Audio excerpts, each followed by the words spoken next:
Hello friends, welcome to improvement academy. आज हम लोग पढ़ने वाले हैं लीवर के बारे में। लीवर में ब्लड की सप्लाई कैसे होती है और हेपेटिक वेन्स क्या होती है और पूरा सर्कुलेशन सिस्टम हार्ट से लीवर तक कैसे पहुंचता है और गॉल ब्लैडर क्या होता है, अमाशय से कैसे यकृत की नली टच होती है, पोर्टल वैन क्या होती है, ये सब हमने लीवर के पार्ट 1 में देख चुके हैं। आज हम पढ़ेंगे गॉल ब्लैडर के बारे में और पित्त रस के बारे में। ओके, तो फ्रेंड्स अब हम लोग क्या देख रहे हैं, पित्त रस में जो कोलेस्ट्रॉल और बाइल जूस का रेशियो कितना होता है उसके बारे में। ओके, अगर वीडियो आपको अच्छा लग रहा है तो आप लाइक कीजिए, कमेंट कीजिए और ज़्यादा से ज़्यादा शेयर कीजिए। ओके, जो पित्त रस है बाइल जूस, उस पे कोलेस्ट्रॉल और बाइल लवण का अमाउंट कितना होता है। बाइल लवण, लवण कैसे बनता है, जो अम्ल और क्षार मिलके रिएक्शन करते हैं उससे लवण और पानी बनता है। ओके, तो पित्त रस में रेशियो कितना होता है कोलेस्ट्रॉल और बाइल लवण का, 1:20। ओके, 1:20।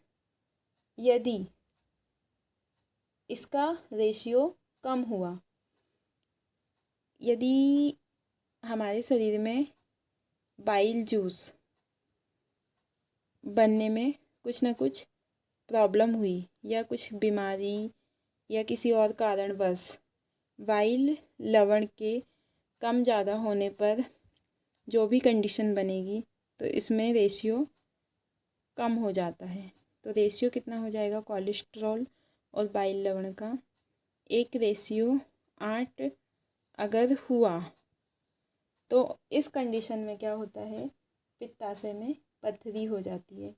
ओके, पित्ताशय में पथरी हो जाती है तो रेशियो कितना हो जाता है, 1:8।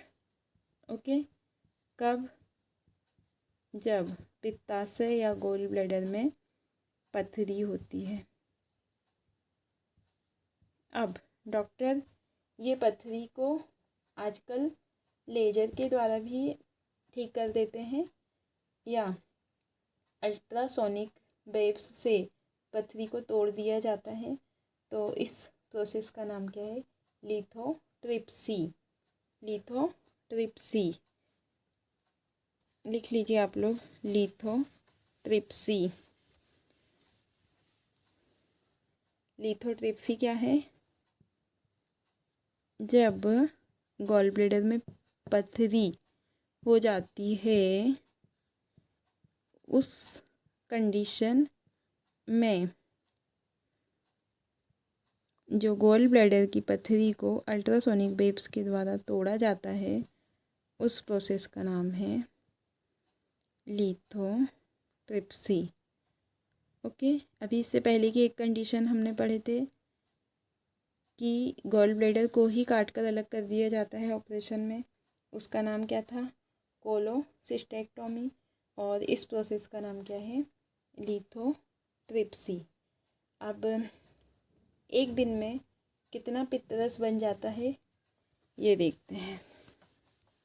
Per day 700 ml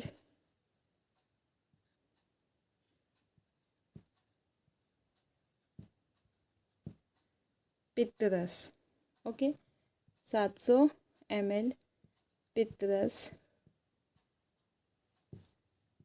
per day हमारी बॉडी में बन जाता है।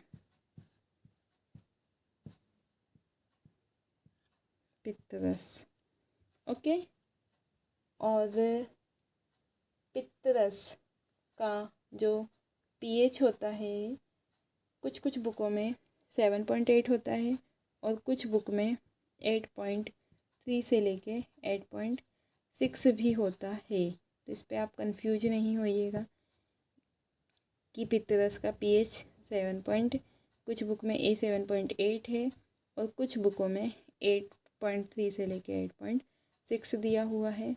तो आप दोनों पॉइंट को याद करते चलिए। ओके, पित्तरस का रंग अभी हमने देखे पीले कलर का होता है और इसमें कौन सा वर्णक होता है जो उसे रंग प्रदान करता है, तो बिलीरुबिन। ओके, और एक क्वेश्चन कि पित्तरस एंजाइम के रूप में काम करता है क्या, या पित्तरस एंजाइम है क्या?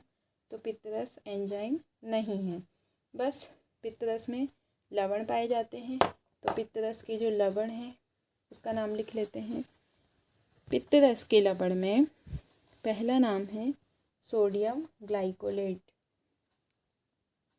पित्तरस के लवण,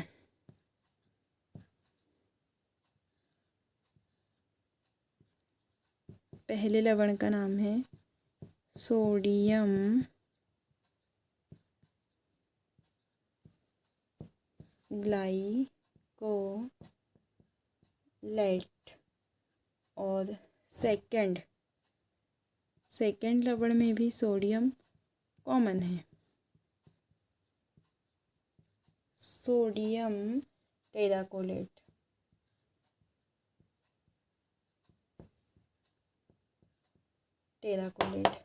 ओके, अब पित्तरस के काम क्या क्या हैं?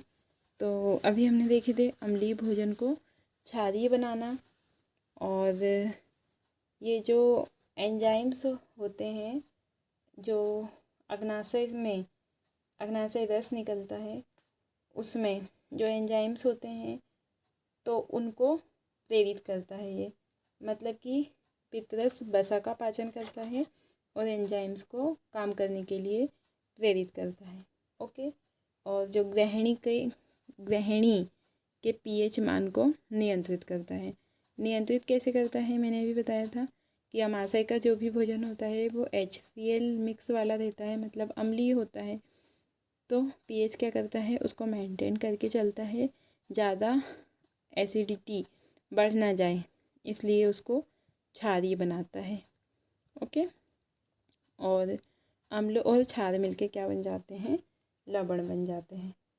तो ये हमारा हो गया पित्तरस के बारे में। थोड़ा सा कोलेस्ट्रॉल के बारे में देख लेते हैं कि कोलेस्ट्रॉल जो होता है हमारे शरीर में वो कौन बनाता है, कितना %?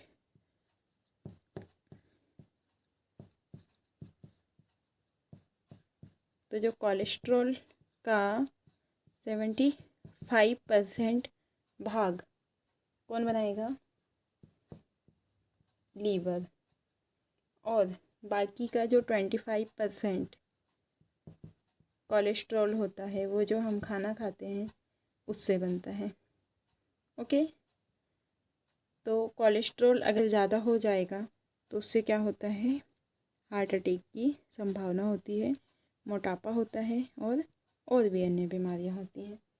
ओके, और हृदय की कौन सी धमनी में कोलेस्ट्रॉल जमता है जिससे हार्ट अटैक आता है, तो कोरोनरी धमनी में।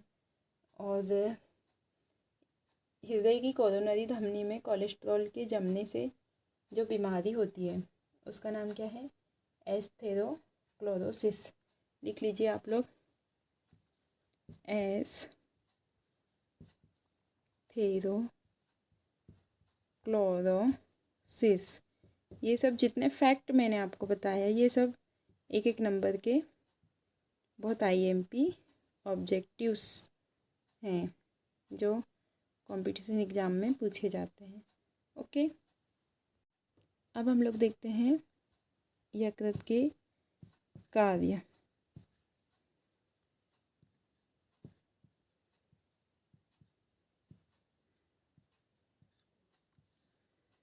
यकृत के कार्य में पहला कार्य क्या हो गया, पहला कार्य पित्तरस बनाना।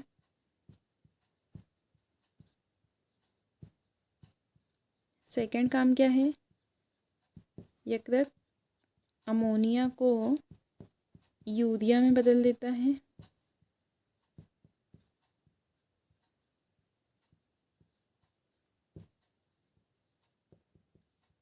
अमोनिया को यूरिया में बदलना। ओके, ये यकृत का दूसरा काम हो गया। और एक चीज़ हमने पढ़े थे कि जो यकृत है ग्लाइकोजन के रूप में भोजन को संचित करके रखता है। ओके, तो ये जो ग्लाइकोजन के रूप में भोजन संचित है, तो पूरे टाइम ग्लाइकोजन को ग्लूकोज के रूप में चेंज करके शरीर की विभिन्न कोशिकाओं में पोषक पदार्थों को पहुंचाना, ये काम किसका है? यकृत का है। ओके, तो थर्ड काम क्या हो गया इसका? जो ग्लाइकोजन है, ग्लाइकोजन को यकृत कोशिकाएं किस में चेंज कर देती है? ग्लूकोज में चेंज कर देती हैं। और ये काम किसकी सहायता से होता है? ग्लाइकोजन को ग्लूकोज में चेंज करना। ये काम में कौन हेल्प करता है? Insulin hormone. और इंसुलिन हार्मोन कहाँ से निकलता है?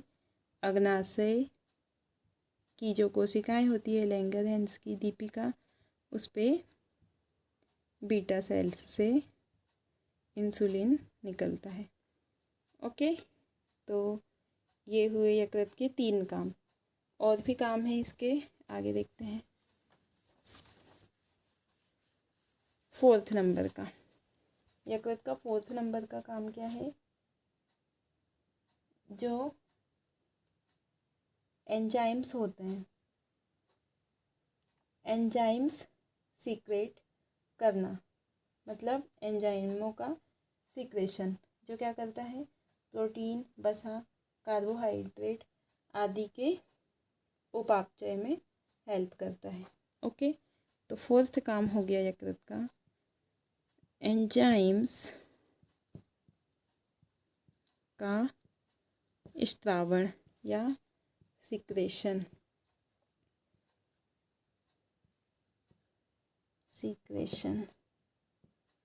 ओके, स्पेलिंग बताओ।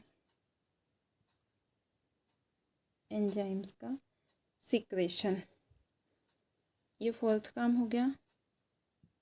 अभी हमने एक अमीनो अम्ल वाला टॉपिक लिख लिए हैं कि यकृत क्या करता है? अमोनिया को यूरिया में बदल देता है।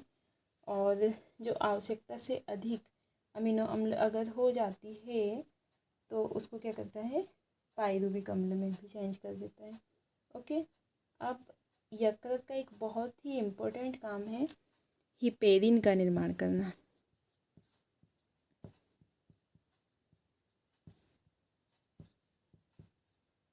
हिपेरिन का निर्माण। अब ये हिपेरिन का काम क्या है? तो ब्लड को जमने से रोकना। अगर हमारी बॉडी में हिपेरिन नहीं बनेगा तो क्या होगा? बॉडी का ब्लड जम जाएगा। ओके, तो हिपेरिन क्या करता है? ब्लड को जमने से रोकता है या ब्लड का थक्का बनने से रोकता है। और अगर किसी के शरीर में हिपेरिन की कमी हो जाती है तो जो आर्टिफिशियल हिपेरिन बनाया जाता है वो कैसे बनाया जाता है? जौं की लार से। जौं की लार से आर्टिफिशियल हिपेरिन की टैबलेट्स बनाई जाती हैं। और जिस भी व्यक्ति का ब्लड जमता है तो उसे जमने से रोकने के लिए हिपेरिन की टैबलेट्स दिया जाता है। ओके, अब अगला नेक्स्ट काम 6वें नंबर का क्या है यकृत का? विटामिन का संश्लेषण करना। मतलब हमारी बॉडी में सारे एंजाइम्स बनते हैं ओनली एक एंजाइम को छोड़ के, और उस एंजाइम का नाम क्या है? Vitamin A. तो शरीर में विटामिन ए का निर्माण कौन करता है? यकृत करता है। 7 नंबर का, विटामिन ए का संचय करके रखना, मतलब कि विटामिन ए का निर्माण करना और फिर उसको संचित करके रखना इमरजेंसी। हमने एक चीज़ अभी देखी कि ग्लाइकोजन के रूप में भोजन संचित रहता है।